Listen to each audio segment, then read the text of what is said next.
Welcome to the Roundtable. I am Jennifer Eller, and with me today is my co-host Mike Hill and our producer Nick Wilson. Somebody needs a here. camera on him at one point. Of course. Yeah, At like least they know he's here now. At least I'm giving him some I credit. know, but like when we do introduce him, there needs to be like a camera that'd be like the person you never see is him. Well, I think I'm this- working on something maybe, so Okay, we'll see how got it it. goes. So anyways, today with us is our guest is Cale Dyson. Yay. Hi, Kelly. Thanks for having me. You're welcome. Yeah. So I want to talk about your family a little bit. Okay. But her son, Kale, and her daughter-in-law, Paige, were on a few weeks ago. So if you have not listened to Kale and Paige's podcast, please go and do that, because I know Mike and I both still think it was a pretty amazing and podcast. So you did really well, and I told you that, raising him. So I was very impressed with who they are as a couple and individual, too, what God's doing We with always them. do our So- best, but you never know. But yeah, Right. I'm thankful. Yeah. So what other children do you have then? Yeah, so I have two daughters. The first one is Cassie, and she's, married to Stephen. How old is she?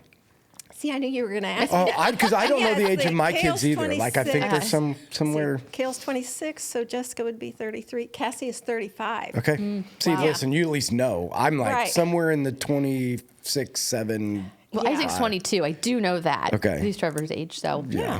Lexi Brady. I don't. Yeah. Yeah, it's I got hard. You have to- some idea. Yeah. Yeah. They're in their 20s, higher 20s. Yeah. So anyway, there's Cassie, our firstborn, and she's 35, married to Stephen Grossman, local farmer in Urbana. They have three kids, Keaton, Adley, and Corbin. And then And that's what he does for a living? He's a farmer? Oh, yeah. Oh, wow. I didn't even know that. Yep. Okay. Yeah. So that's what they do. So they're close by. And then our second daughter is Jessica, and she's 33. And she and her husband, Cody, live in Pendleton. So, and they have two little kids, Weston and Kyla. How'd they end up So- down there? Well, through Cody's job. Oh, got it. Yeah. Okay. Yeah. He actually, they've been a few different places, but end up finding some acreage in Pendleton, which Oh, is what they awesome. wanted, because they didn't really like the city life. Yeah. So anyway, found some acreage, built a house, and I think they're happy where they're at now. Yeah, So good. they're not too far away. Yeah. So, but yeah, they have Weston and Kyla. So I've got the 5 grandkids. And Do you and then- enjoy being a grandma? I love it. Is it better than being a mom? Well, it is, because for certain reasons. Yeah. Like, you don't have the responsibility. But I have to say, I loved being a mom. Okay. And I still love being a mom. Yeah. I It's my in your kids are nature. everything. Yeah. Yeah. But yes, being a grandma is super special. So Right. yeah, love it. Yeah. And it's been a super great close thing. to your family. Yeah. Right? Like that's Yeah.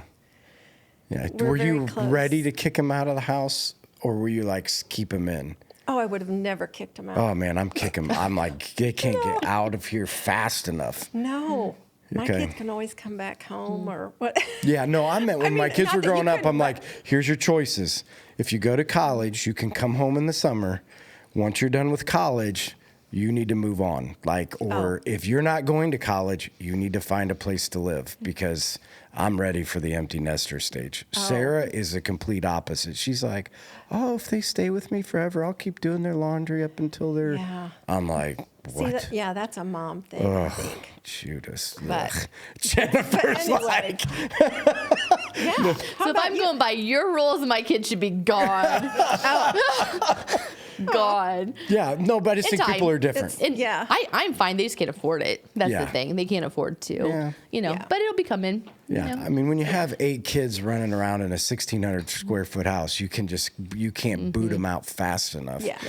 That might be a little different. Yeah. Anyway, Yeah. sorry to interrupt. I that's was just okay. like, I was curious because I mean, from a grandpa standpoint, because I even think there's a difference between grandma and grandpa. Yeah. How piece many of it. grandkids do you have? 3, Oh, you have 3. 4, Oh, sorry. 5, now? I think you 6. said 6. 6. Oh, my word. 6 grandkids now. And so Corbin and Haley moved out to Arizona. So they're out in Arizona. So that's a little bit tougher because now you just, like Solomon, their new baby, like we don't, and I have to process this because he's following the call of God. Like, you're not going to get to see him grow up, so that's a little bit hard.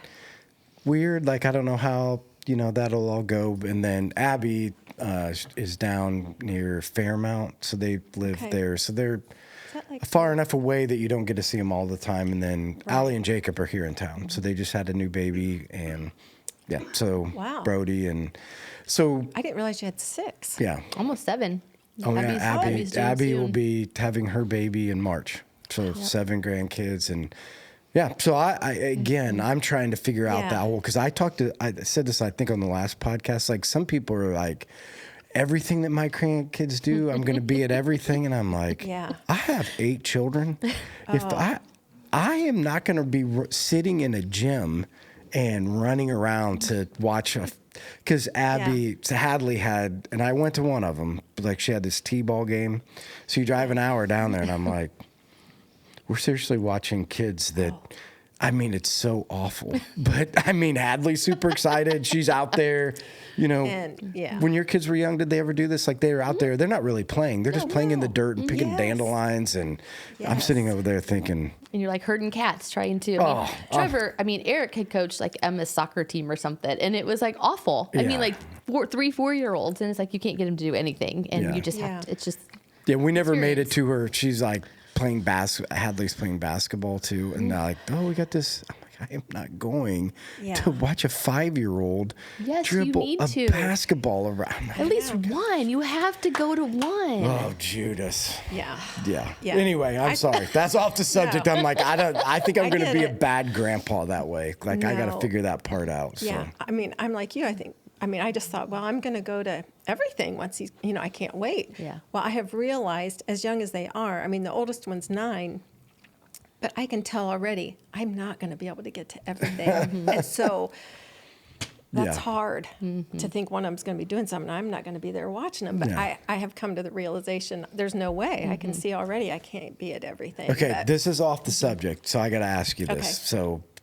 if you don't want to answer, you can not answer it. Okay. So Sherry's mom, Chuck died when he was 51. So Okay. she was Yeah.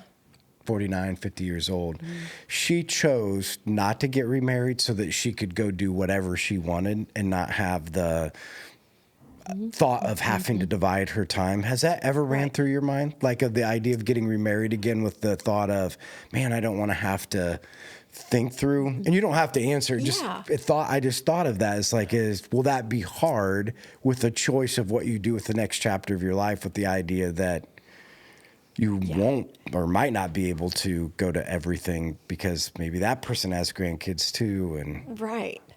And no, I haven't gotten there. okay, To be honest. Nope, that's I perfect. haven't gotten to that point to where I have thought through it that much. yeah, Because to me, my family is just, it's everything. No, I know. And so, yeah. that's what she said. So, She was like, I would rather be single yes. and not have a partner if I can go do whatever I want. Right. Which I was the complete opposite. Like, I would be terrible being alone. Like, Yeah. I didn't realize how much you depend on your wife until Oh. she's gone. Like, I mean, I had no Yeah. idea that I was that needy. Right. You know what I mean? Why are you laughing? Because Right. you already knew it? Because I know you. Yeah. Yeah. Like, I He had knew he no... couldn't Well, survive it's on funny his that you own. say that because you're like, I'm never going to get remarried again. I'm never going to get remarried Yeah. again. I mean, you always said that since I've known you. I mean, Yeah. that was never, and then No. it was like, even after she passed, you're like, nope, not going to. Then one day No. you're like, yep, nope, I can't do this. No, You I just know? didn't And- realize but how, it's like, what you have. You don't realize what you have until it's gone. It's like you didn't even want to open your mail, and you paid for Abby to do your laundry. Oh, yeah, no. You know, because you're like, you didn't want to do any of No, that. Yeah. I just have to admit, you could ask Sarah this. I might be the more needy than I thought. Oh, now see, I'm kind of the, I mean, that poor Yeah. woman. Yeah. I was like, She's like, "What'd I get I myself finally into?" realized how much of you needed a wife. But anyway, I Yeah. couldn't make that decision. I would have never been good alone. yeah. So, Well, and I don't like being alone, but it's for different reasons. Like, I don't feel needy. Like, I'm capable of doing everything. yeah. As far as I don't need anybody. I mean, there are certain things I can't do, but like, I Yeah. can take care of myself. I can Right. do my thing or whatever. But I never was one to be alone. Yeah. from a companionship standpoint. Yeah, from and, that, yeah, it's like, having somebody to now share what? life and Right. But yet, I know I can take care of myself and I can do all these things. But yeah, it's not fun to be alone. Yeah. Sorry. That But was no. just, I wanted to, because I always, Yeah. again, knowing my own situation, how I had to process those feelings because, again, in the beginning, it's almost like a betrayal. Like the idea that you would ever love somebody again was almost like, feel am like I you're cheating on betraying that person? Yeah. Am I betraying the person that I met when I was 15 years old? Like the idea that if you could ever love somebody again, that it's almost like I had to come to grips with that when you choose to love somebody again, it's not replacing the love that you had because you always will love that person. Right. But it's a new love and it's a new chapter and a new place because in the beginning, that was some of the biggest barriers for me was like, man, this is the person I've known my whole life, and the idea of even thinking about another woman would be like, is she up there in heaven ready to Beat on you? Well, because she told me, she said the last month of her life, she's like, don't you ever get remarried. Oh, gosh. You had a lot to think about. And then. you just got to know Sherry, because I get it. I would be the same way. If that's who you grew up with and that's all you ever knew, the thought of somebody else having the person that you love, I get it. I don't fault her for those feelings of. Well, that's funny. Of course, I know a lot of people may not understand where I'm coming from yet because I'm kind of jumping ahead here. But to your, what you just said that Sherry told you, the summer before Troy passed, we didn't even know he was sick, okay? And we're up at the lake house, and I can picture it like it was yesterday.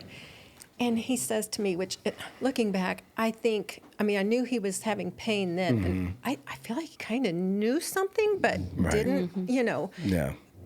But he said to me, now he said, if anything ever happens to me, he said, you need to get remarried. And I said, what are you talking about? I was looking at him like, I said, we're going to grow old together. That's the plan, And he said, I'm just saying, you're so young, you're young. If something ever happens to me, you need to get remarried. You shouldn't be by yourself all this time. And I'm like, well, that's really nice of you to say, but, and I told him, I said, I don't know that I could tell you the same thing. Yeah.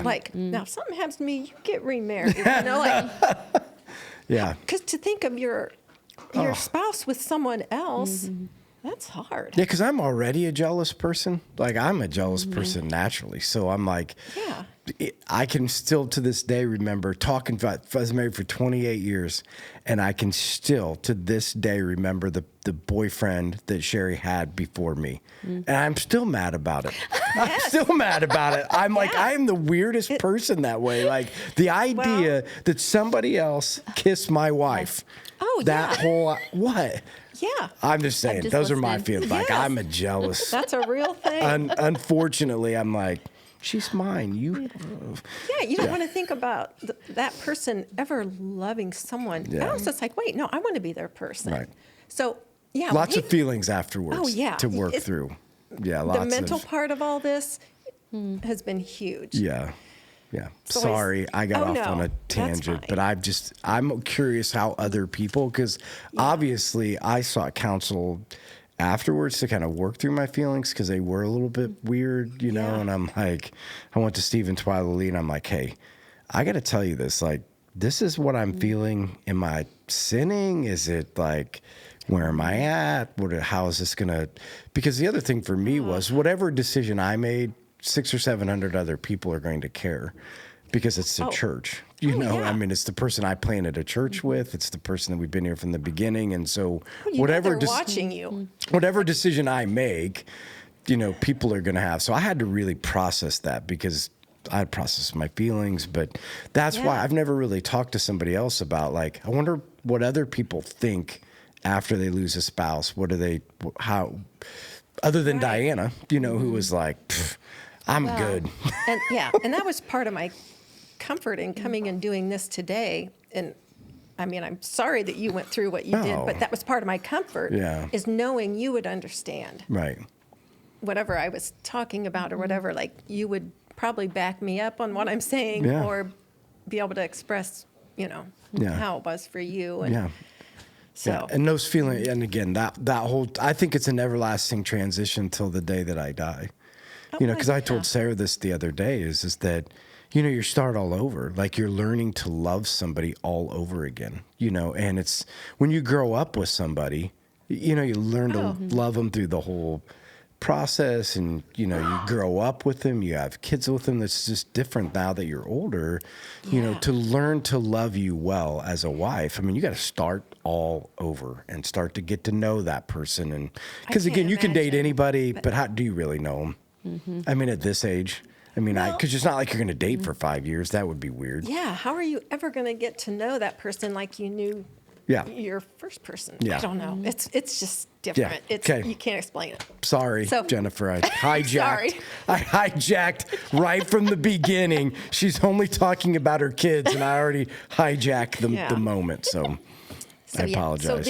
So I had the girls. They were 9 and 7 when Kale was born. He just has been sure he was not planned. He's like, you guys didn't mean to have me. You couldn't have. I'm like, no, we really did. But we just got kind of busy on the farm at a certain time in life, and there was no, So anyway, then we got back to a place where we weren't quite as busy because we had taken over a big hog operation, and just took all of Troy's time. So anyway, then got that ended, and anyway, then we're like, okay, if we're gonna have that third child, we probably need to be thinking about it, So, were you hoping for a boy?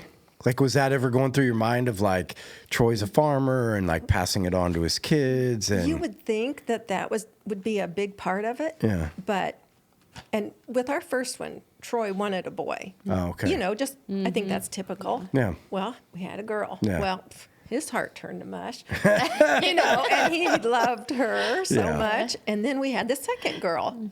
Well, she was just as special to Troy. I mean, he loved his girls. I loved the girls. Having girls, we were fine having a third one. Okay. Well, lo and behold, here came Kale. Yeah. And when he was born, I could go into a whole nother story. Anyway, long story short, Troy wanted to know what we were having, and I didn't. You could do that back then? Yes. Oh, I didn't know. Just through, with an ultrasound. Anyway, long story short.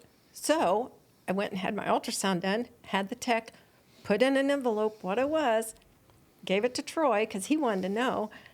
And so he knew we were having a boy. Okay. But I didn't. So anyway, that was kind of... He held that secret the whole did. time? Wow, I could never do that. Yeah. So we had Kale. And that's our family. And he and Paige don't have children yet. So, Yeah. yeah. So what do you like to do for fun? Oh, well, that's one thing that I'm still trying to figure out now because Troy and I were together all the time. And I mean, we ate 3 meals, it's kind of how a lot of farmers are. Maybe they aren't anymore. But So he still farmed because you said you had a hog operation. You got rid of that, but you still had like row crops or something? Oh, yes. Or, okay. Yes. Yeah. And hogs of our own. This was a different farm we moved to that we took over for someone, then moved back to our house. But anyway, so, see, now what was your question? Yeah, what do you do for fun? Going back to farming. Sorry. Yeah. Well, So anyway, my life has always been Troy and the family. And the lakes. And the lakes, that came along later. Yeah. Okay. And that was a good thing, too. Because you were a stay-at-home wife, Stay at home. Yeah. Okay. Yeah, I worked until I had Cass. And after that, with farming, it's up and down, up and down. You have good years, you have bad years. So on the bad years, I'd be like, Troy, I'm capable of working. I can go back to work. And he's like, He said, I like having you home, and it wouldn't be worth it, blah, blah, blah.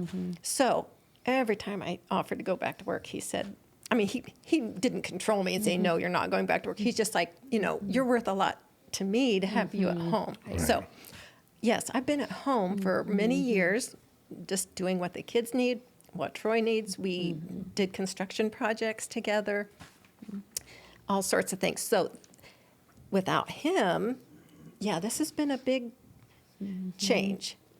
So, I don't know. Like, the last 3 years, I've just been trying to put my life back together.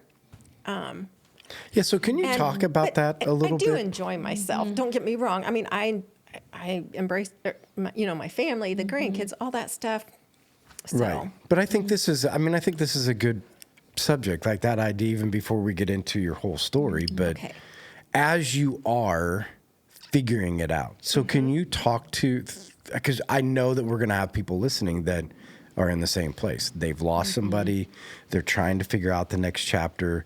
Can you I don't know how much you want to share about your feelings and where you're at today of trying to, because when you say put your life back together, Yeah. what does putting your life back together, and what have been some experiences that have been good for you, and what have been some experiences of like, Yeah. So let me say first, when I say putting my life back together, a sermon that you did comes to mind. And not that you would remember this, but I text you after the sermon because I was like, thank you for that. That really resonated with me and made total sense. And it was when you had like a vase or a glass, something that was broken and shattered. Yeah. And you said, trying to put that back together, it's never going to go back together the same. Mm-hmm.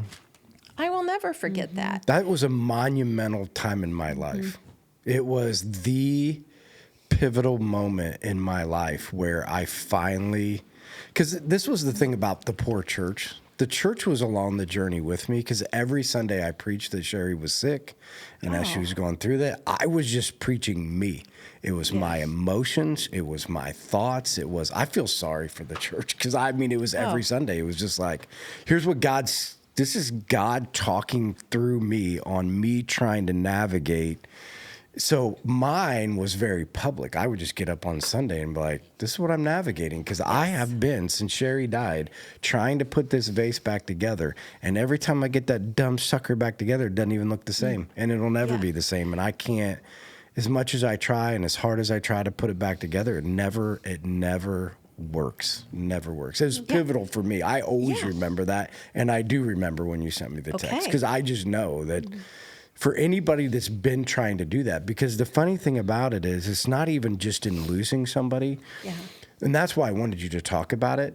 Lots of people are trying to put their life back together, whether it's losing somebody, whether it's a transition in life, whether it's like there are lots of people that are trying to figure out and navigate a new chapter. Yeah. Like there's a lot of circumstances that can, pull the rug out from under you, and then you're, I don't want to say forced to start something new, but you are. You are. And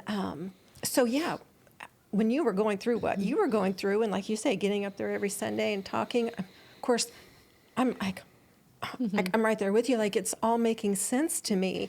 And when you did that, I'm like, he's right.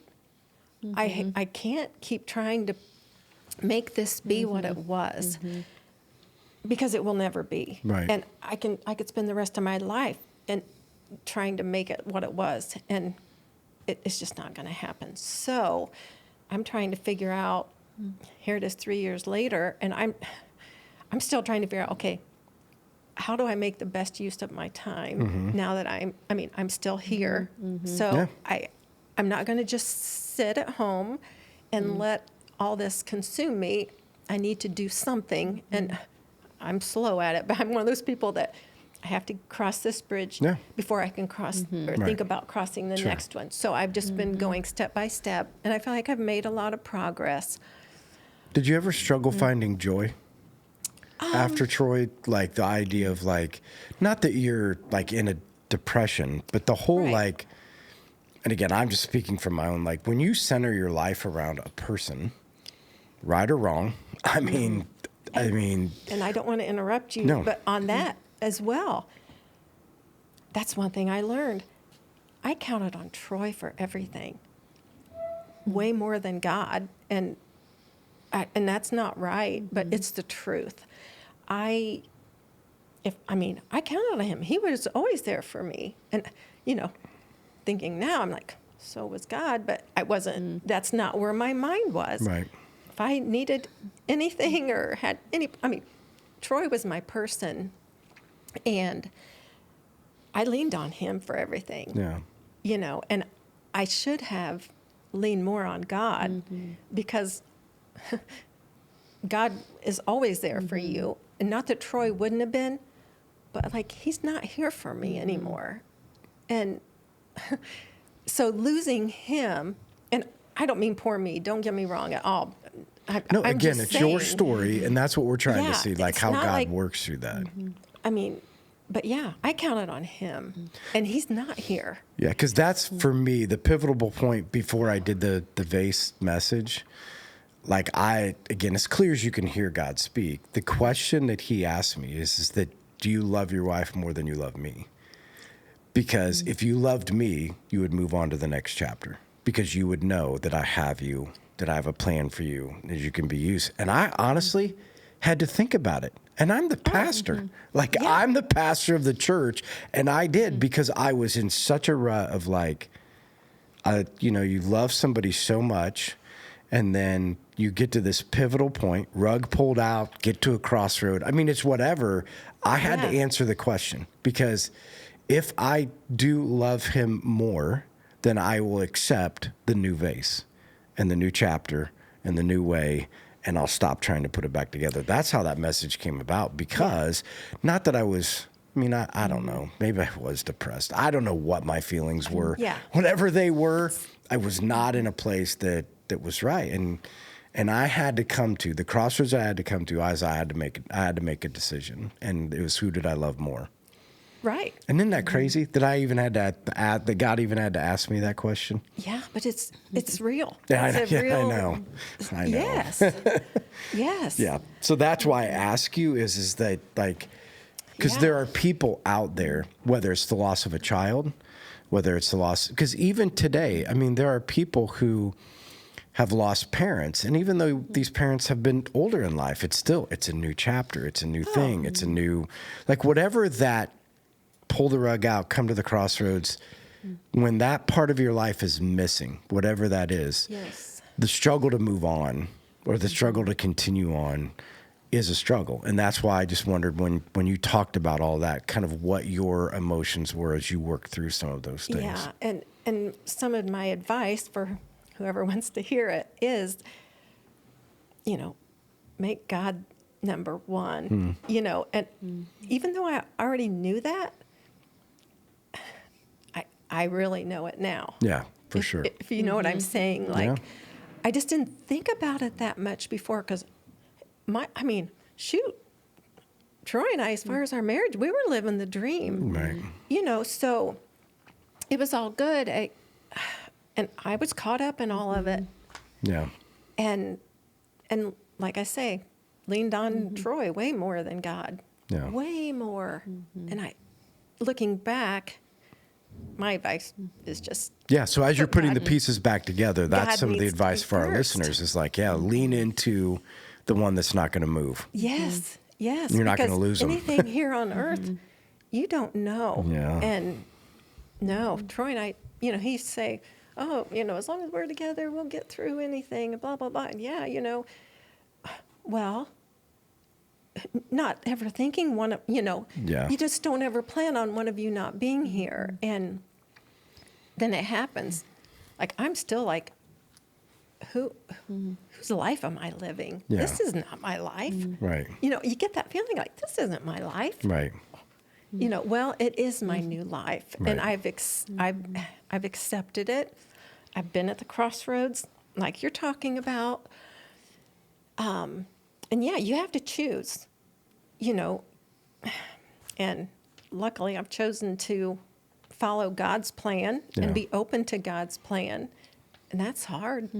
Yeah. But I've learned I'm not in control. Yeah. If I was in control, I wouldn't be in the situation I am today. And, Right. And there again, I don't mean feel sorry for me. I'm in this horrible situation. I don't mean that at all, because everyone gets in these situations at some point, it seems like, in life. And you've said that so many times on Sunday. Like, if you haven't had that, Get ready. get ready, because it's coming. Something's coming. And so it is so important, I see now, and not that I didn't think it was important before, but this has just brought so much to light for me.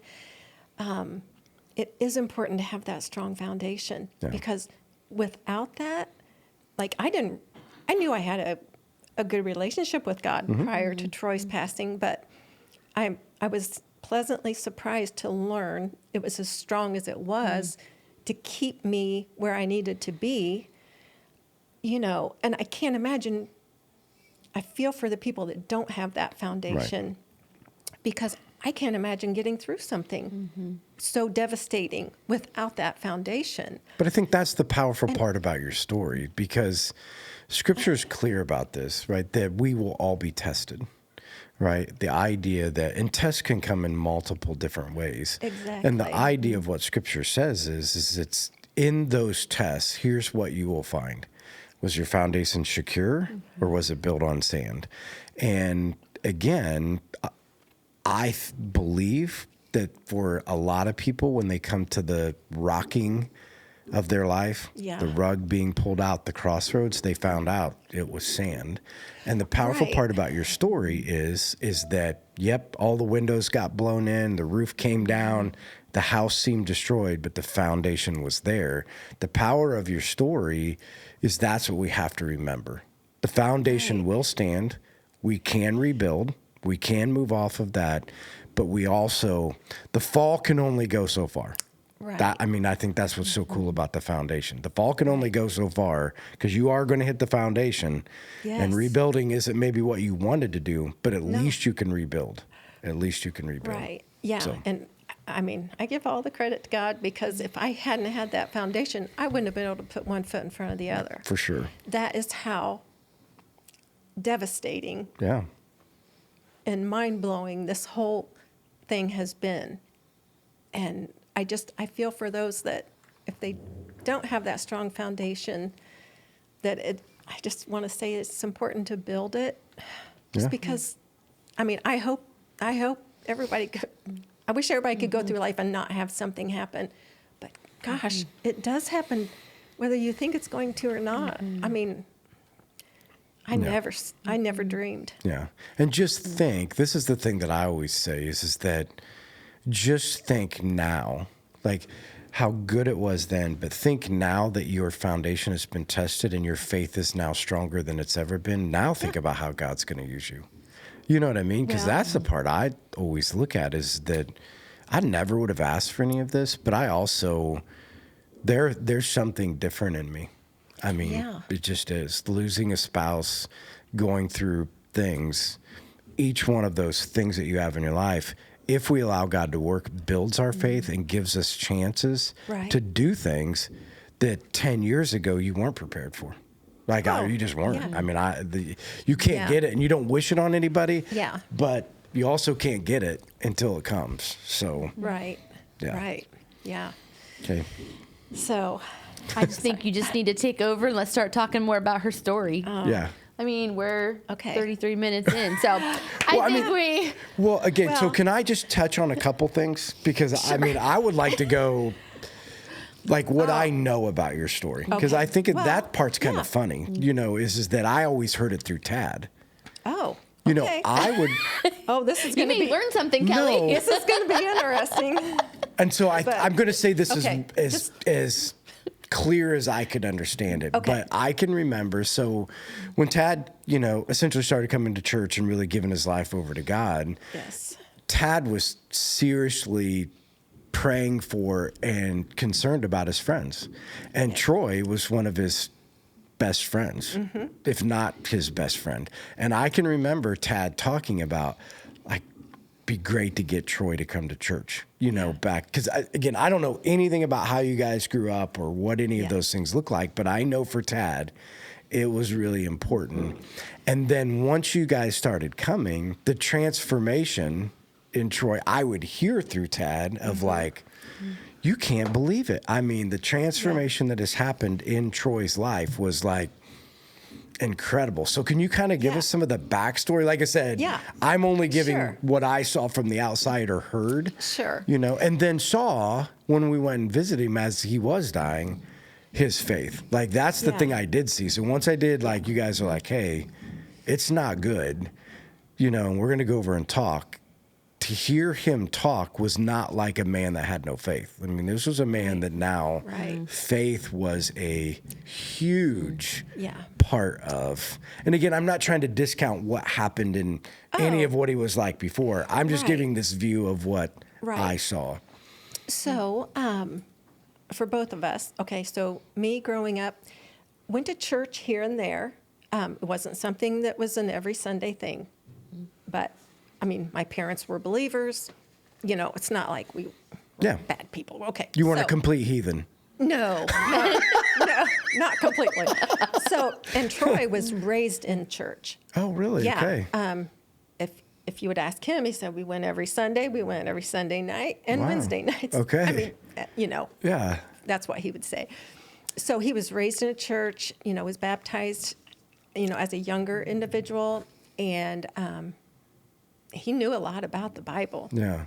So after we got married and stuff, though, I don't know. He had a bitter taste in his mouth from some people thinking, he felt like some people thought they were better than others when they're at church every Sunday and doing this and that. And Troy was one to feel like, hey, we're all the same. Nobody's perfect. But he felt like some people, you know, thought they were. So anyway, he just wasn't interested in going.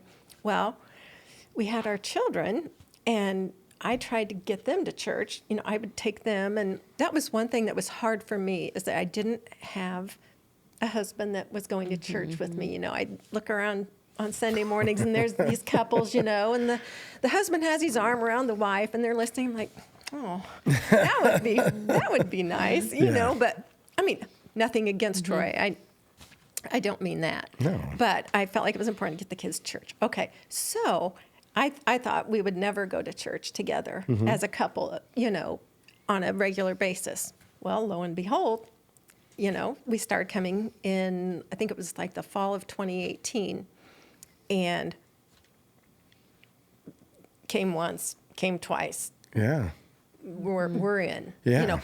And I'm thinking, oh my gosh, I never thought I would see the day that Troy and I, and especially with him willing and wanting to go, I never thought that day would come. And it did. And I'm just like, oh my gosh, this is so good, you know, because it's not like I'm saying, just come to church with me. I mean, he's like, He was we're on going fire. to church. Like, he really wanted to, Yeah. So that was a blessing, you know, just he and I coming to church together again. That was so good. And then, you know, plus then getting to, you know, building somewhat of a relationship with you, you know, and he was doing the small group at Tad's. Yep.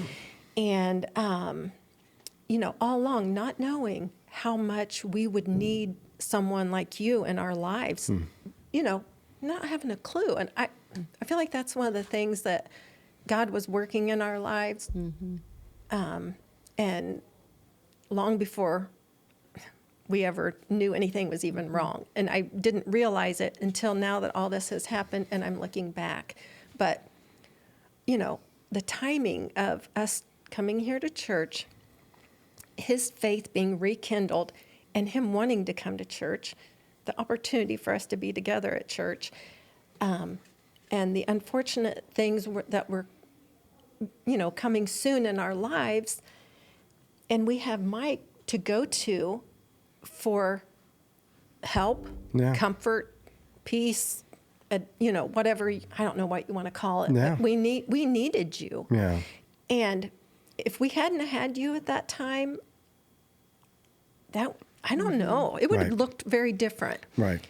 And I'll never forget you coming that first time. And, you know, and there again, that's when it all started. Like, this is, what are we doing here? This is weird. Why are we even talking about this kind of stuff? How can this be? How can we even be in this situation? But anyway, you know, you were helpful. We, unfortunately, 6 weeks later, needed you for his funeral. Yeah.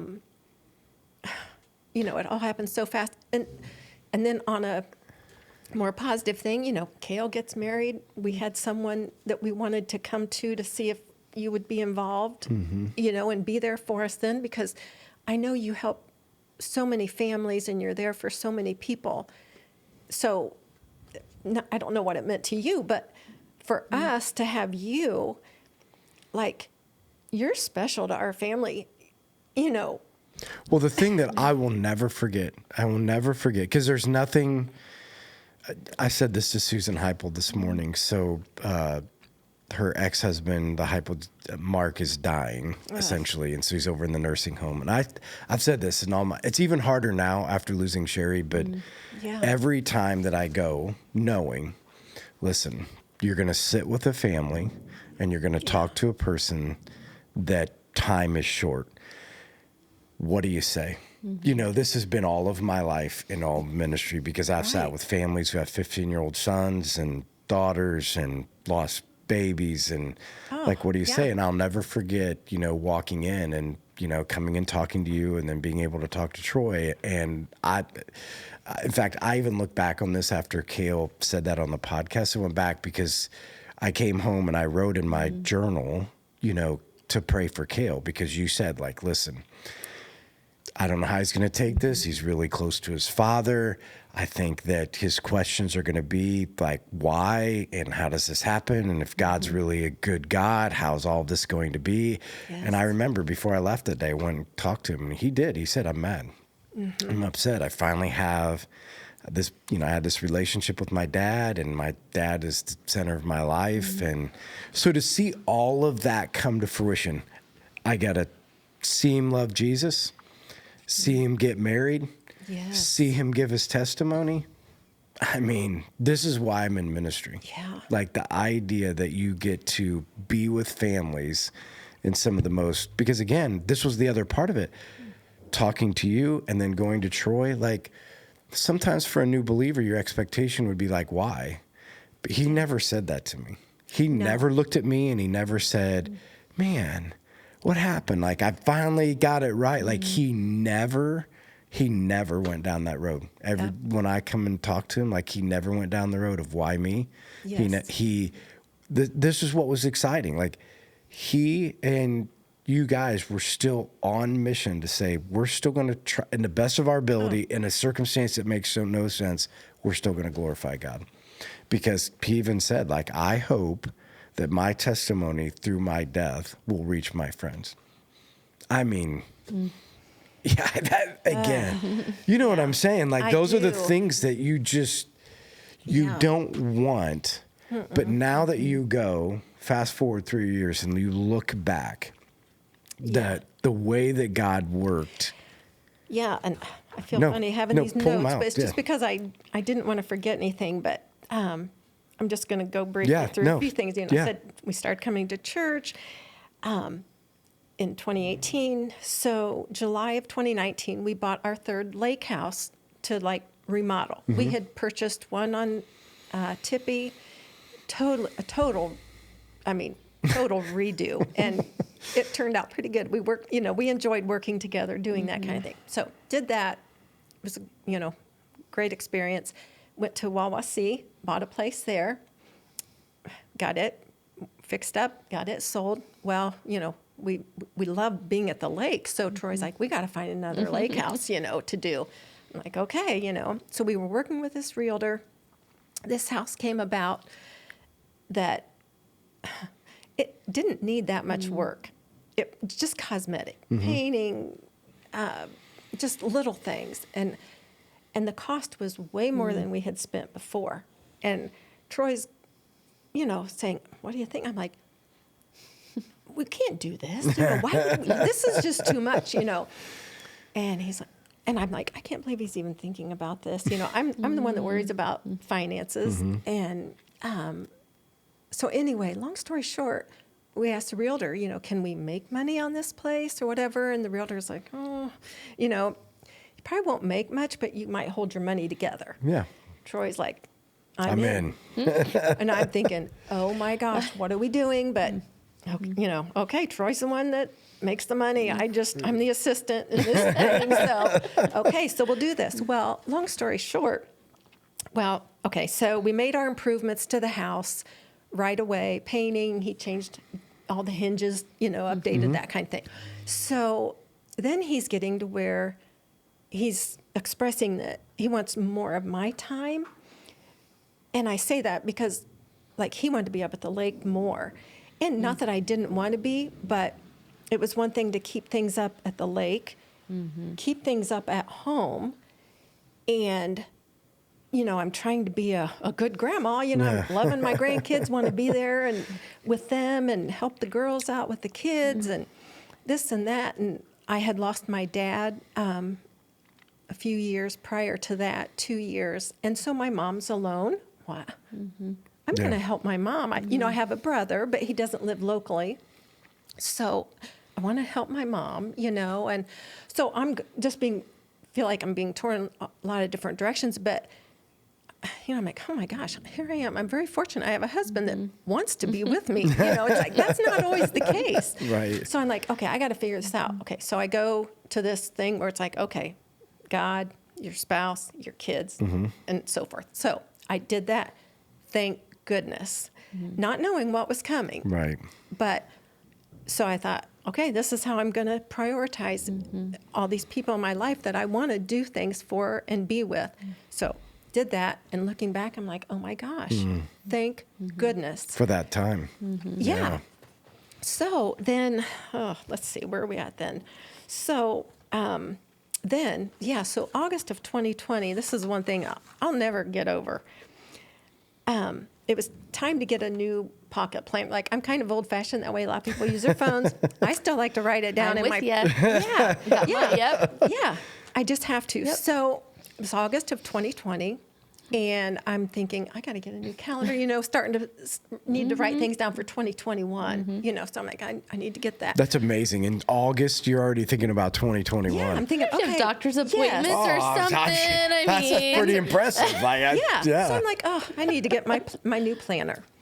Well, forever and ever and ever, all I bought for years were these Lang pocket planners. No big deal. 2-year planners. And here's I had 3 never even seen one of those. Sarah uses that to like schedule all of her. I'd never seen them until she had them, but wow, look at that. So yeah, you guys, I always got the same one, Lang, and every year. Not this time. In August of 2020, why, I don't know. Well, I do know why now, but I get this one. Wow. It says, with So- God, all things are possible. Yeah. And I don't know why it struck me. I'm like, that's cool. Yeah. But maybe because, you know, I'd done God, Troy, you Yeah. know, all this. So anyway, maybe it was just a little more fresh in my mind. But I'm like, that's cool. Yeah. I'll get that one. Yeah. Had no idea that Troy was, at that point, he was so sick. And we just didn't know what was wrong. Right. But anyway, I didn't know that. And I mean, I don't know. And I guess it's because I bought these for years, never questioned what I was just going to get a new one every year. Right. Now, what are the chances? Right. No, I'm with you. I'm I think the sorry. things To me- that God does and Yes. that are the little things Yeah. that now you look back on and be like, oh my gosh, God was Yeah. working. Yes, that's what I mean. Yeah. Yeah. Like, I never thought about not getting a Lang pocket calendar. and you never So- will again. No. Yeah, this was the first one I bought in 2020. And I bought the same one again. And I will always buy this one now. Yeah. Don't say always. Well, no. Right. Anyway. Hey, so Not a girl, we're being Jennifer. obedient to what God wants us, and He'll speak Right. to us in our calendars. that's I get true. it. But anyway, that was just a Yeah. huge thing. Yeah, that's cool. Yeah. So anyway, and then it was in September when we started realizing, you know, what was happening. And that's when the nightmare began. Right. So, but I wanted to be able to, you know, show people that, you know, God is working in their lives, even if they don't realize it at the time. I mean, that's one thing that has blown my mind. The thing where, you know, Troy wanted more of my time, and I prioritized it, Right. and so thankful. Like that was a gift. Yeah, because the thing that we forget, and this is what I try to remind everything, the only thing that you cannot get back is your time. That's why I'm always such a huge proponent of like plan every minute of your day based upon the priorities of your life. Do the best. And again, Yes. I do the best I can. I'm still not good at it. Try to be as good as I can. I probably prioritize things that I shouldn't. But the point is just this: you will never get back the minute. In fact, I showed Trey Gerber the other day in my journal. I write down at the top, I've done it for years, how many days I have left. So I have 9,487 days left, and it just keeps going down, and I journal every day just to remind myself, I will never get back today. Never. Yeah. And so I want to make sure that, because tomorrow it's going to be 86 and 85, and I mean, Lord willing, whatever, it might be way less than that, but that's just a reminder every single day. You do not. The one thing that you do not want to waste is your time. And that's what you're saying. You made a choice. God gave me the opportunity to make Troy, higher.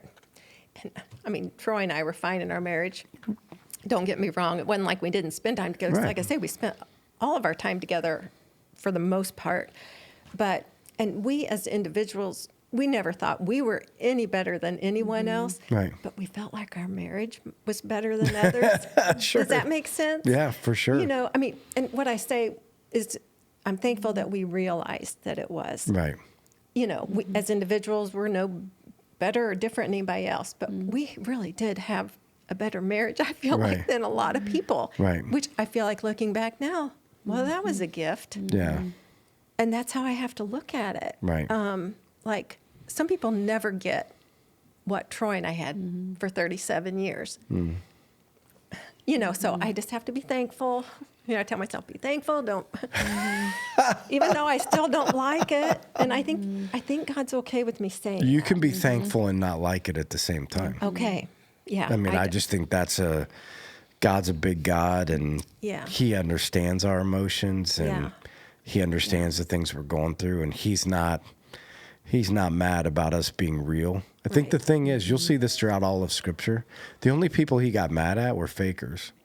Okay. You know what I mean? All the time that he looked at people, the thing that made him the most mad is people who will be fake. That's why I'm like, listen, be real with him. I mean, be authentic. He's looking for authentic people, not robots, not people that just go through the motions. Be authentic, be real, share your story. It is what it is. We're authentic people on a journey, loving the Lord to the best of our ability, hitting potholes and bumps and tires falling off and wrecks on the side of the road. But at the end of the day, we love Jesus, Yes. And like you said a couple weeks before Christmas, you said, don't worry about what people are going to say. If you have something to tell them, you can't worry about what they're going to say. And that gave me comfort coming into this. Like, okay, can't worry about what anybody's going to say afterwards, but at least I'm throwing it out there. Yeah, but it's what people are looking for. Yeah, real people. Yeah, well, there's enough fakers in the world, and people listen to them all the time. But when there's an authentic story, people are drawn to authenticity. Yeah, and so, but I also wanted to say, so we bought that lake house in the summer of 2019, did our repairs or whatever, and Troy said, I'd like to have it, because I was like, we're going to put it up for sale, because I'm thinking, get this thing up for sale, we gotta back up here. Yeah. And he's like, I'd like to have it for one full summer before we sell it. I'm like, well, so would I, but goodness, should we be doing this? Right. Well, we did. He's like, we can hold on to it for one more summer. I'm like, okay, because it was the best place for the kids and Troy and I to spend time. The family time we had up there was worth no amount of money. Right. I mean, not that you have to go out and spend big money, but I'm just like, looking back now, you guys, that was a gift. That time, that house was not about us remodeling it and making money on it. That time, it was a gift. I just know it was. Right. Because, and, sometimes I think back, why didn't we know what was wrong with Troy until it was way too late, way too late. And, I don't know all those answers, but part of me is like, well, out of that, because I don't think we would have ever caught that soon enough to ever really save his life. But so I look at it as that gave Troy that summer he wanted at the lake. Right.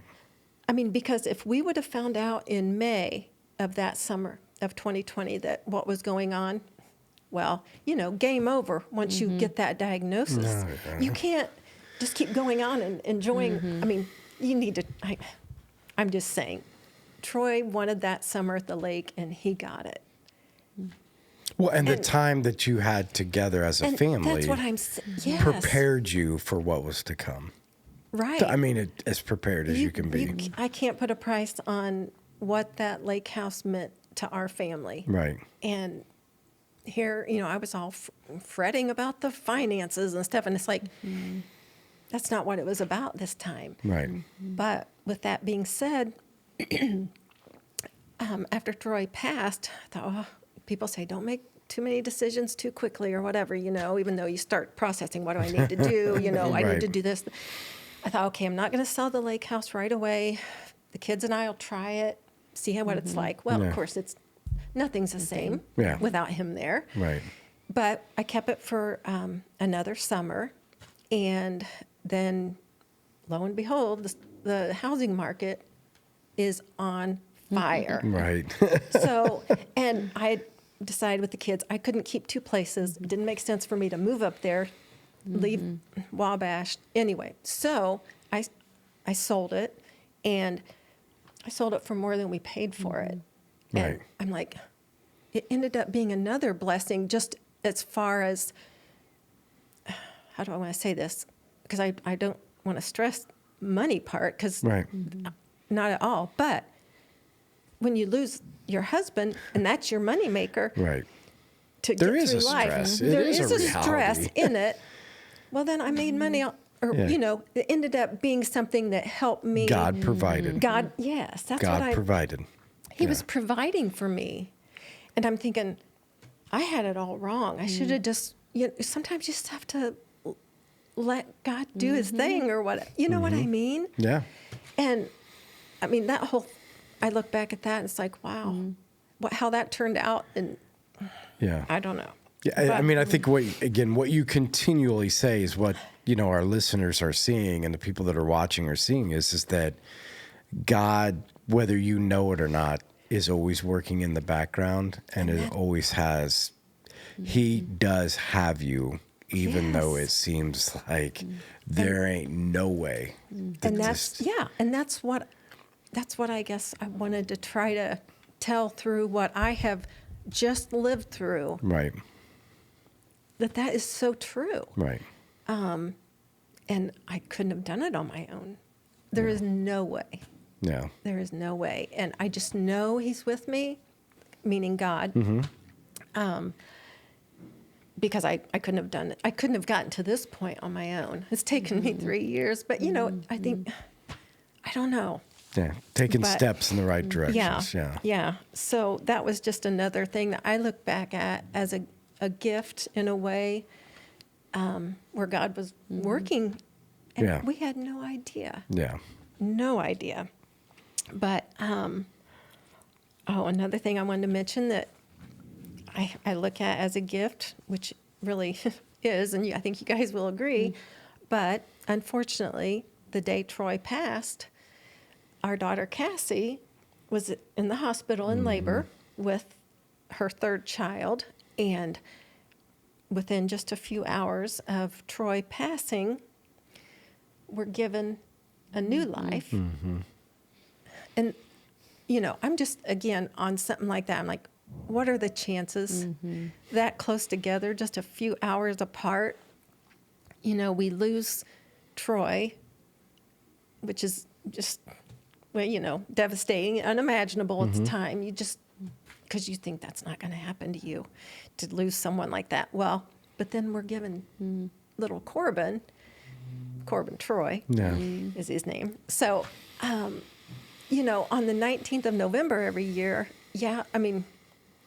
still, that day, I don't know how to say it other than I'm glad when it comes and goes. Like, it's just a yucky day for me.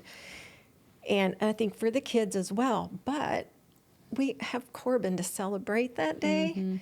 And that has been so helpful the last couple years. I mean, I can't explain that. And I can't help but look at that as a gift. Right. And God worked, yes, I took from your family, but I'm also giving to your family. And we have Corbin to celebrate, and I'm thankful for that. Yeah. I mean, the chances of that happening, I never dreamed that we would lose Troy and have Corbin the same day. And I know when you first came, when Troy was sick, and I remember you saying something to the effect, I don't even remember for sure what we were talking about, because like I said, I was sitting there thinking, whose life is this? This is not our life. Why is the preacher here? Why is Troy sick? What are we doing? But I remember you saying to Troy, well, you want to see your grandchild being born? And I remember Troy was like, well, yeah. Like, well, why wouldn't that happen? Right. She's due here in about 6 weeks. Right. Of course I'll see my grandchild. He didn't. Yeah. He didn't make it to see. Yeah. And even when you said that day, I thought, well, why wouldn't he see his grandchild? Right. I thought, she's due in November. Saw her from a different perspective. Saw from a Yes. different perspective. But Yes. Yeah. But I think it all the time. I'm like, oh my gosh, Yeah.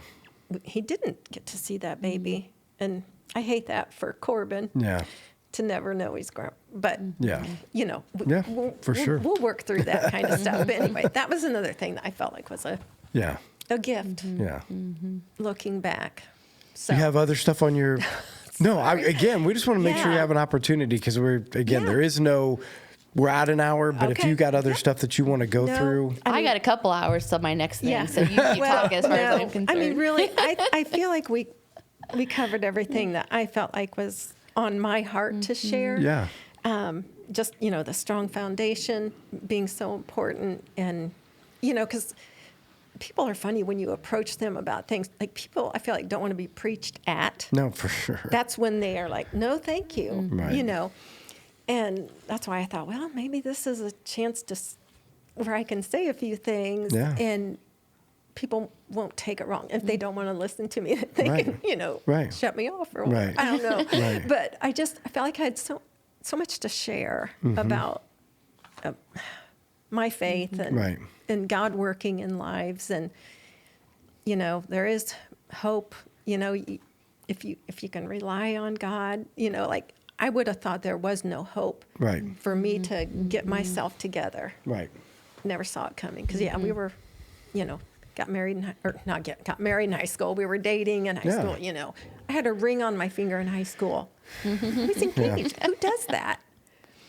I was supposed to go to Ball State. I was, accepted, enrolled, had my roommate. I was going up. That's just what the Irvins did. That's my maiden name. That's what they did. They were huge college people. My uncle was the assistant dean of students on campus at the time. My brother, all my cousins. Anyway, it was a big thing. Yeah. And I was the first one not to go. You rebel. I was supposed to go, but, Yeah. and I always wondered. I thought, why didn't I go on to school? Because my kids are like, Mom, what were you guys thinking? Yeah.